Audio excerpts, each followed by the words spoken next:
Hello and welcome to this webinar on securing and protecting your child's educational rights. My name is Claudia Hillemand. I'm a partner in Bolt Burden Kemp. I represent children who have sustained a brain injury as a result of medical negligence. A part of my work also involves representing children and young people in the Education Appeals Tribunal, which is called the SENDIST. And there I have helped parents appeal refusals to get an education healthcare plan for their child, to help them appeal the contents of the plan that they have got, and also help them appeal the school placement that is named in that plan. So today I want to talk about securing and protecting your child's education rights after a brain injury. I hope to provide some useful information to help you ensure that your child is getting the educational support that they need. And today I wanted therefore to run through the benefits of having an education healthcare plan, the legal definitions of special educational needs and special educational provision, some tips on requesting an education healthcare needs assessment, some tips on the content of a draft plan when you get that, and some tips for dealing with the annual review process. I'm then going to move on and talk about challenging local authority decisions and some key dates to be aware of. And then I'm going to set out some places where you may want to go to for some help and support. I should say that this webinar doesn't deal in detail with school placements, and that is covered in another webinar that I've recorded. So before embarking, I suppose it's worth just saying that the current SEND crisis can't be ignored, and I'm sure it's something that you're aware of. It really can be a battle to get an education and healthcare plan. And when you can get a plan, it can also be a battle to ensure it is a well-written plan. And it can be a further battle to ensure that your child is in a suitable placement with that plan. So I don't say that to put anybody off, but just to present a realistic picture of how difficult it can be. I think we also need to be mindful that there was recently a green paper proposing some changes to the system. This webinar obviously is going to focus on the law as it stands. Those changes are at a very early stage in the process of changing the system, but I guess just keep one eye on the future. And finally, before starting, what I would say is that whilst the current law isn't perfect, if it was actually implemented by local authorities, I do think children, young people and families would be in a much better position than they are, or in my view, than they will be under the new proposed changes. Okay, so starting with an education healthcare plan and what it is. Education healthcare plans were introduced to replace statements of special educational need. An education healthcare plan is a legal document that describes a child or young person's special educational, health and social care needs. It sets out the extra help that will be given to that child or young person to meet those needs, and how that help will support the child and young person to achieve what they want to do in their life. So you'll see a bit of the focus today is on sections B, which sets out special educational needs, section F, which sets out the provision to meet those needs, and section I, which is the placement. And that's because those are all the sections that can be appealed in the tribunal. So what are the benefits of having an education healthcare plan? I've put a few down here. So an education healthcare plan can provide support from birth up to 25 years of age. That's beyond the normal educational range that we tend to think about. It doesn't provide support at uni, but it does up to further education.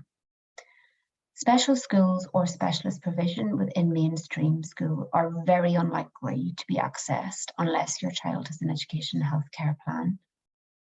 A further benefit is that the named school or college must accept your child if they're named in the education healthcare plan. Places in mainstream schools will usually be allocated first to children with education healthcare plans, and the local authority must fund the placement. Through an education healthcare plan, a child can get access to treatment that they might not be in a position to access privately, if that is an educational need. So if it amounts to training or education, and the child needs it to access the curriculum, it should be provided and funded by the local authority through an education and healthcare plan. This document can also integrate support into school, providing for a more holistic approach. So school is where your child is going to spend most of their time. And so social health and education aspects are brought together and integrated into one document, which can help to provide a more holistic approach to your child's needs. An education healthcare plan is legally binding on the local authority. It requires the local authority to provide the provision in Section F, and that is an absolute duty. If budgets are tight, they still have to prioritise children with education healthcare plans. And so for that reason, having an education healthcare plan can be a good piece of protection to have in your armour. Transport falls outside education healthcare plans, but local authorities do have to provide transport to the named school if your child's over 8 and the school's more than 3 miles away, or if it's more than 2 miles away and your child's under 8. So just very, very lightly going to touch on some legal definitions. What are special educational needs? So special educational needs are learning difficulty or disability which requires special educational provision. A learning difficulty is defined as having significantly greater difficulty in learning than peers, or disability which makes it difficult to use facilities provided in mainstream schools and colleges. Special educational provision is defined as education or training additional to or different from that made generally for others of the same age in mainstream. So there are 4 broad categories of special educational needs: communication and interaction, cognition and learning, social, emotional and mental health, sensory and or physical needs. These appear in Section B of the Education Healthcare Plan. So in my experience, almost all children with a brain condition or injury have special educational needs. And that can be a huge range. Even very subtle aspects of their presentation can amount to special educational needs. So if we take one end of the spectrum is emotional and mental health issues, some of which can be quite subtle. And at the other end of the spectrum, you can have children with significant physical and cognitive needs. Children don't need to have needs in all 4 of these categories to get an educational healthcare plan. And what I would just flag is that there are things that fall under special educational needs that you might not think would be a special educational need. Something like a child who's a school refuser or not sleeping well, and there's a decline in behaviour at home. That can be a special educational need. And parents aren't always aware of what it can be, so you might be inclined to think, well, that's just how they are. But it's worth discussing it with the school, doing some research and probing to see if what your child presents with could be defined as a special educational need. So moving on to special educational provision, and what are we talking about here? The special educational provision appears in Section F of the plan. There's obviously a huge range of provision that can appear in Section F of the plan to reflect the huge range of special educational needs that appear and can appear in Section B of the plan. So special educational provision can be things like therapies, occupational therapy, physiotherapy, SALT, speech and language therapy, can extend into hydrotherapy, music therapy, art therapy, rebound therapy. Special education provision can also be equipment. So that can be a wheelchair in school, a K-walker, a sloping board, ear defenders if your child's got noise sensitivity, a laptop, eye gaze, specific speech software. It can also be one-to-one support for a fixed number of hours for certain hours per day and certain days per week. It can be things like breakout areas to address fatigue or sensory overload. So there's a huge range of what special educational provision can be. And that range, as I say, is as big as the range of what special educational needs can be. So it's impossible to list them all, but hopefully that helps give a bit of an overview of what that provision can look like.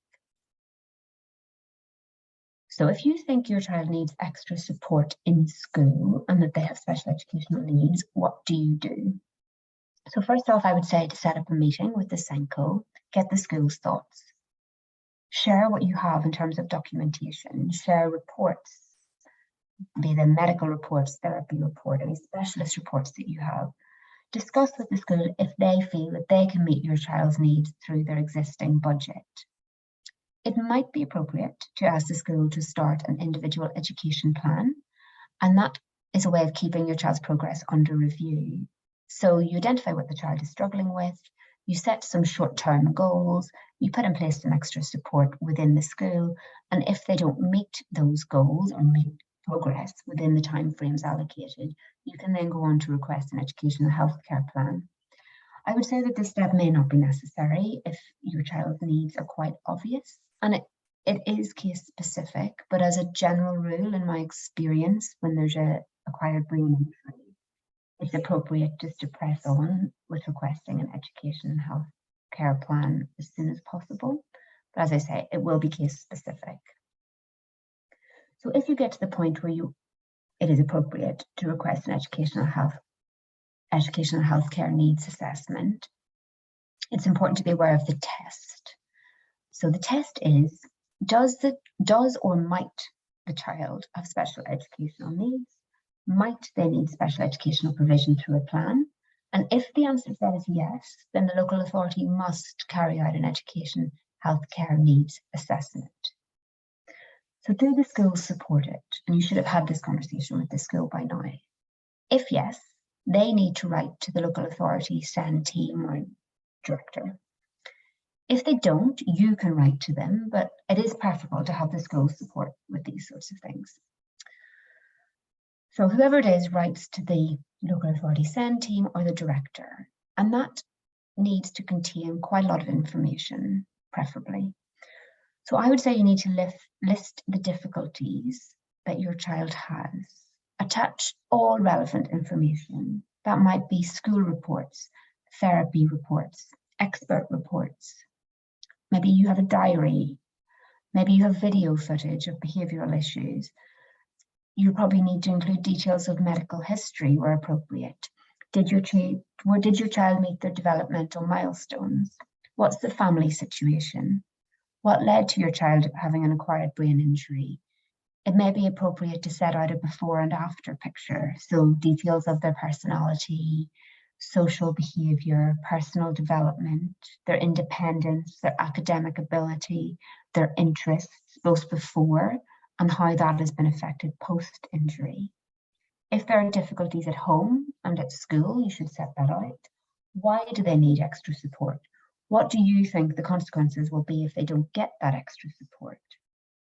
Detail why you think an education healthcare plan is needed. What do you think your child's special educational needs are? What provision do you think that they are going to need? Do you think they need therapy to access the curriculum? Do you think they need some specialist teaching? Do you think they need one-to-one support or more small group work? Is there any specialist equipment you think they need? If so, set that out and why.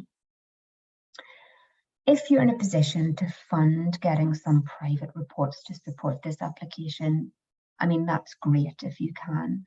So that might be from an educational psychologist, it could be from an OT, a physio, a speech and language therapist, and that can be hugely beneficial to have that. It informs this, it really bolsters this initial request, and it will ultimately inform the content of the educational care plan if you get one. I appreciate that isn't always an option financially, and you don't have to have it by any means. It might be that you have some NHS reports that you can use. It might be useful to mention in some NHS therapy appointments about school and that you're a bit concerned, so that they can make some comments in the paperwork that will be available to you through the NHS services. And then that can be provided as part of your application when requesting an EHC needs assessment. A final point when requesting a needs assessment, I would say don't be put off by misinformation. Some examples of such misinformation can be, you have to have an educational psychology report. You don't have to get your own educational psychology report before asking. Nor do you have to show that the school has spent their notional 6K budget on your child. Nor do you have to show that your child is a certain number of years behind. None of those things are necessary before you apply for an education healthcare needs assessment. So you've applied, what happens next? The local authority will decide after 6 weeks if they will do an assessment. If they agree, the local authority will gather information. So they're going to gather information from you as parents, from the child or young person, if appropriate, from the school, from health services, from social services, from educational psychologists, from any therapists, if appropriate, from any visual or hearing impairment teachers, from medical professionals, key people who are involved in your child's life. So they go and do all of that. And then at the 16-week mark, they decide and tell you if they're going to issue a plan or not. And you should get a draft plan if they're going to issue one. You then have 15 days to respond to that draft and to name your preferred school. So you need to have done your research in good time into placements and your preferences if you want your child to move. So you provide those comments and you confirm your placement preference. And then at the 20-week mark, a final plan should be issued naming your child's school. So at this point, the appeal rights are triggered. So you could have appealed the refusal to initially assess if that was refused. You can appeal the refusal to issue a plan at that week 16 mark. And then you can appeal the content of the final plan. And those are stages at which you might want to think about going to an education solicitor. And that's something I'll touch on a little bit more towards the end of the webinar. So I'm going to move on now to tips for an education healthcare plan, the content. So for example, when you get this draft plan, things to look out for. So what's it going to look like?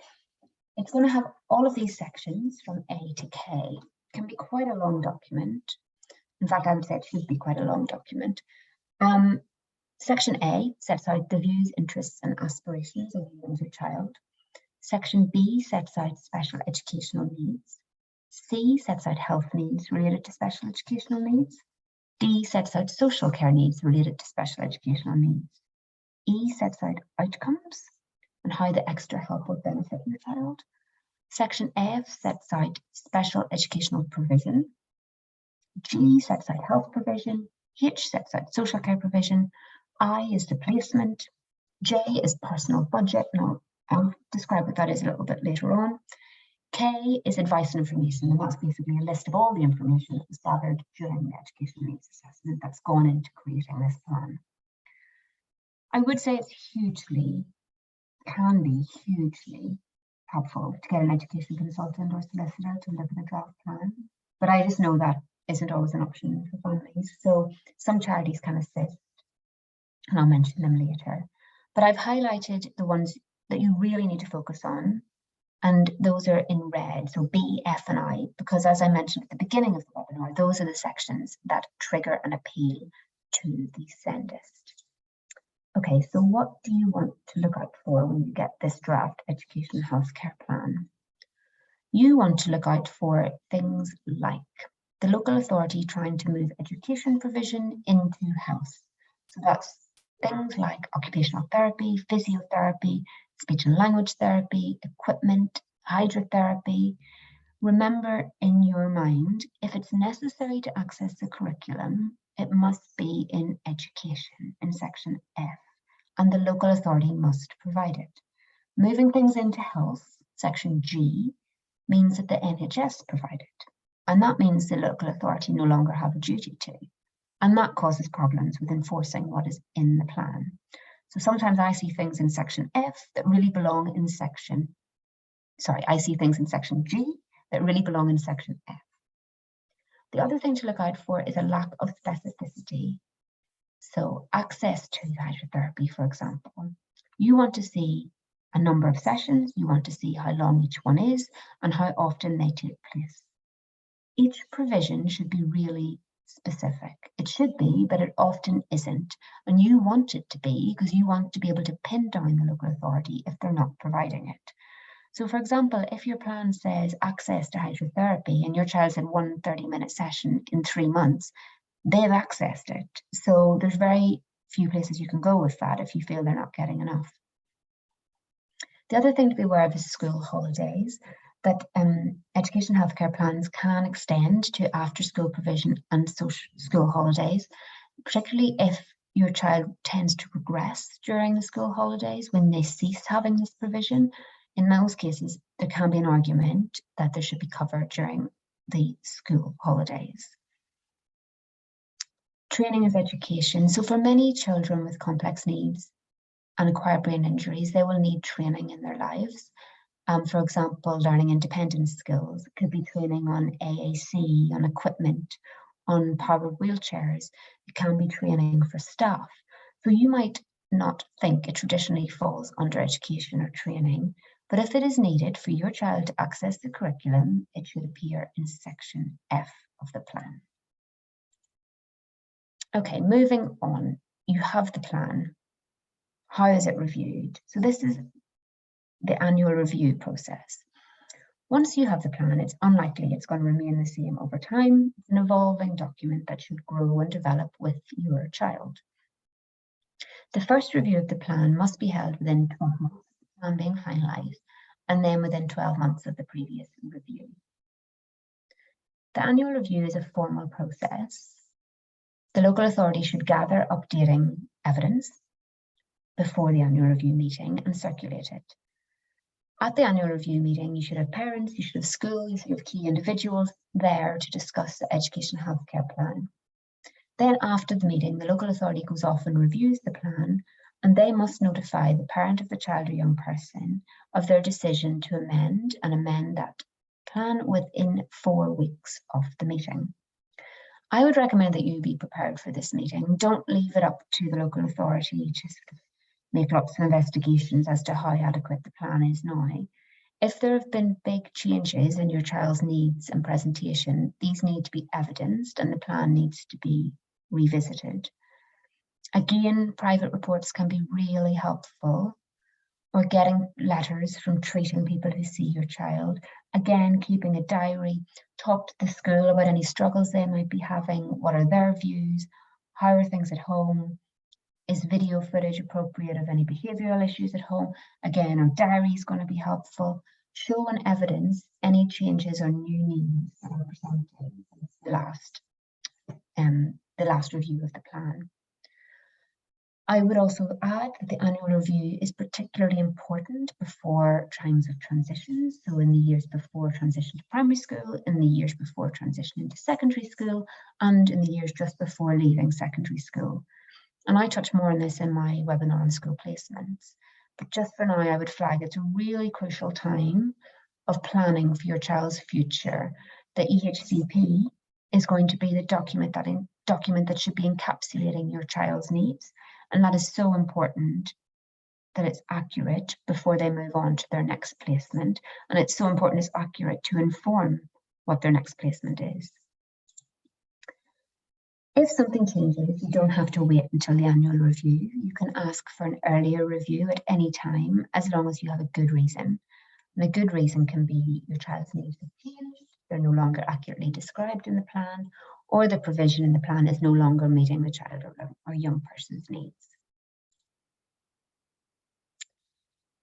Another little piece of information that's just important to keep in mind. The local authorities sometimes try and pass responsibility onto the school. If you have an education healthcare plan and your child is not getting what is in the plan, yes, you should have a conversation with the school. But if they say it's a funding issue, then the local authority needs to be brought into that conversation.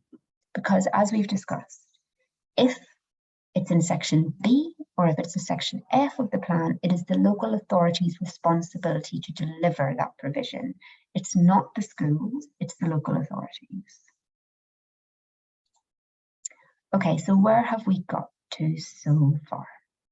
We have discussed what an education healthcare plan is. We've discussed the benefits of having one. We've gone through requesting an education healthcare needs assessment and what can strengthen that. We've looked at some tips on content if you get a plan and you get the draft to look through. We've talked about annual reviews and what to be aware of in that process.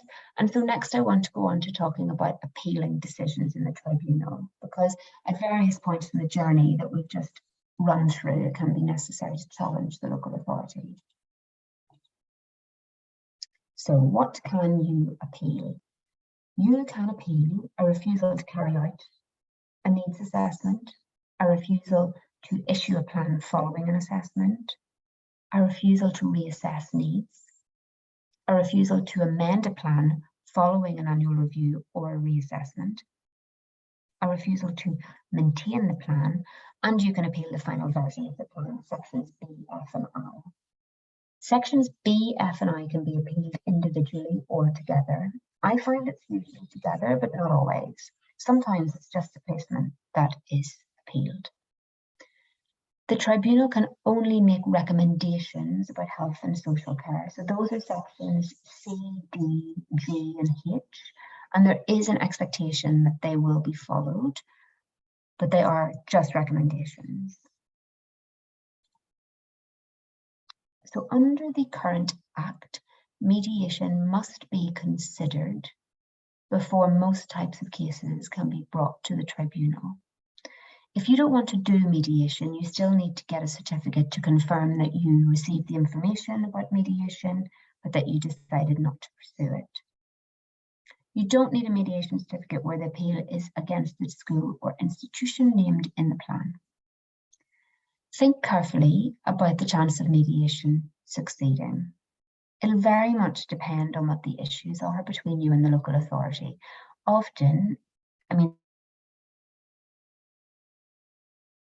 feeling the pressure of time, and you might feel like there's going to be nowhere to go with the local authority and you need to get on with an appeal. You mightn't want to lose time if you've got doubts that the issues are actually capable of being resolved. I would say that sometimes the local authority don't even send a decision maker to the mediation, which is hugely frustrating for families. The other thing to think about is it a level playing field between you and the local authority? I've had situations where the local authority have refused to attend a mediation if I go. And the other thing to think about is a compromise achievable here? Will it be in your child's best interest? So certainly don't rule it out, give it some thought, but weigh it up carefully. In any event, when you get the mediation certificate, either having been through the mediation process or having at least read the information available and then decided not to go through it, that certificate has to be lodged with your appeal in the tribunal. Deadlines strike the fear into the hearts of lawyers everywhere. So I've put them out here in clear terms. The tribunal must receive the appeal within 2 months of the date on the letter from the local authority giving you the decision you want to appeal, or 1 month from the date on the mediation certificate, if later. If you miss this deadline, a tribunal judge may extend the time for making the appeal, but really you just don't want to be in that position. And I'm going to talk about support during appeals if you're going down this road in a little bit. But firstly, before I do that, what does the appeal process look like? It tends to take around 12 weeks from the starting point of lodging the papers with the tribunal. It's an evidence-based tribunal, so you will need evidence to support what you say you want to appear in the plan. Without a professional saying that your child needs it, you're going to be in real difficulty. So what can the outcomes of the tribunal be? You can get appropriate support for your child. You could get a personal budget for your child. And that is when the local authority give you money to pay for what the child needs. So by way of example, a lot of local authorities have a real shortage of therapists, but if your child needs input from an occupational therapist to access the curriculum, costings can be drawn up and the local authority will give you money, and then you can go and find a private occupational therapist to deliver that provision in school. So that can be an outcome. You can ensure that your child is in the correct placement as a result of the appeal if you're successful in challenging that. And then you can get the protection of a legally binding educational healthcare plan that you feel is more accurate and representative of your child's needs if your appeal is successful. I would just say, if you're going down the appeal road, be prepared as early as you can be, because it actually moves quite quickly once you've lodged the papers. After the local authority decision, the tribunal understandably don't like delays because, if your child's not getting the support they need in school, or if they're in the wrong school, that's quite an urgent situation. So things move quickly, so be prepared with your evidence in anticipation of a hearing taking place within about 3 months of lodging the initial papers. So if you want to get some legal support for the appeal, that is possible, of course. There are different options available to you. So legal aid can be available for some people. It can be limited, and legal aid isn't something that my firm offer, but a number of firms do. You can pay for private input from a solicitor. We don't tend to offer no-win, no-fee agreements in my firm for education matters. What we do is that we try and keep costs low by delegating to more junior lawyers to do the work, and they're supervised by more senior lawyers, such as myself, who have a higher hourly rate. So we do that to try and leverage the hours spent and who's doing most of the work to minimize costs. And I'm always happy to provide quotes depending on the work needed if that's something that would be helpful. If your child has a compensation claim, so either ongoing and you have interim payments, or a concluded compensation claim, the compensation they've been given can be used to fund input from an education lawyer. I mean, the benefit of that being that if you secure support in the plan, or if you secure a personal budget, ultimately you can be protecting the pot of compensation much longer term by avoiding paying for private input in school, because the local authority will be providing at least, if not all of what you think your child needs, a portion of it, which will protect the compensation pot. And other firms have social justice funds where you can apply to be considered as an applicant for their social justice funding.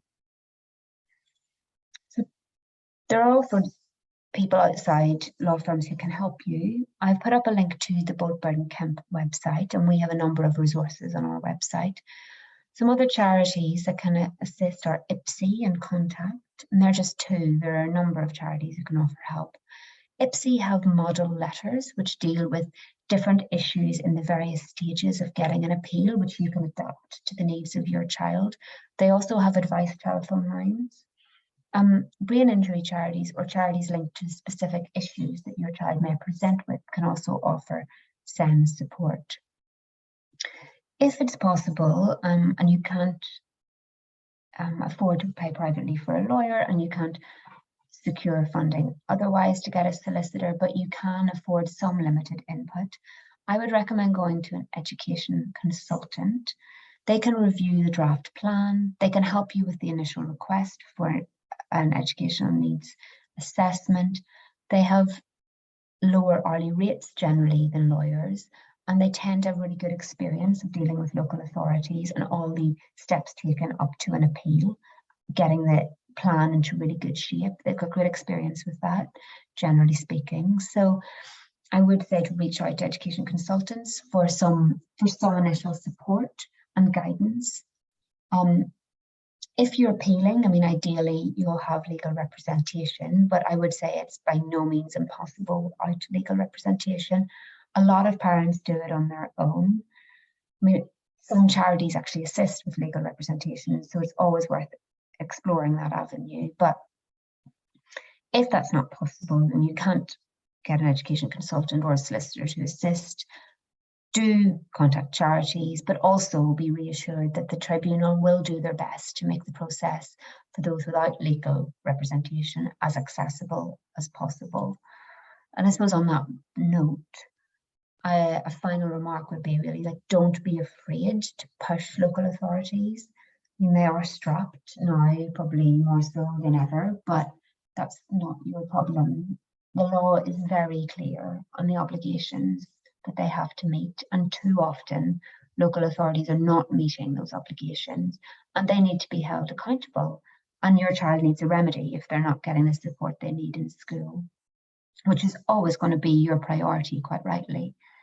And you shouldn't have to push things to a tribunal. You really shouldn't, but often you do have to.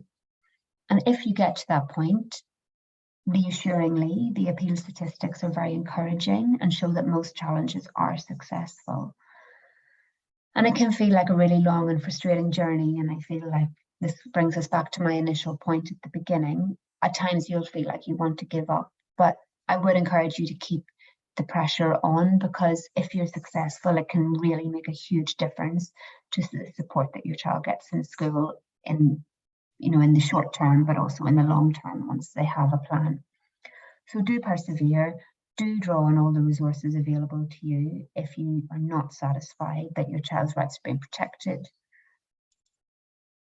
I've popped my contact details on that last slide. Feel free to contact me. I'll be happy to help if I can. I really hope that that was helpful, and I wish you all the very best if you're embarking on this journey, or those who are already on the journey of securing as much provision as possible through the local authority and the education healthcare needs assessments. Thank you.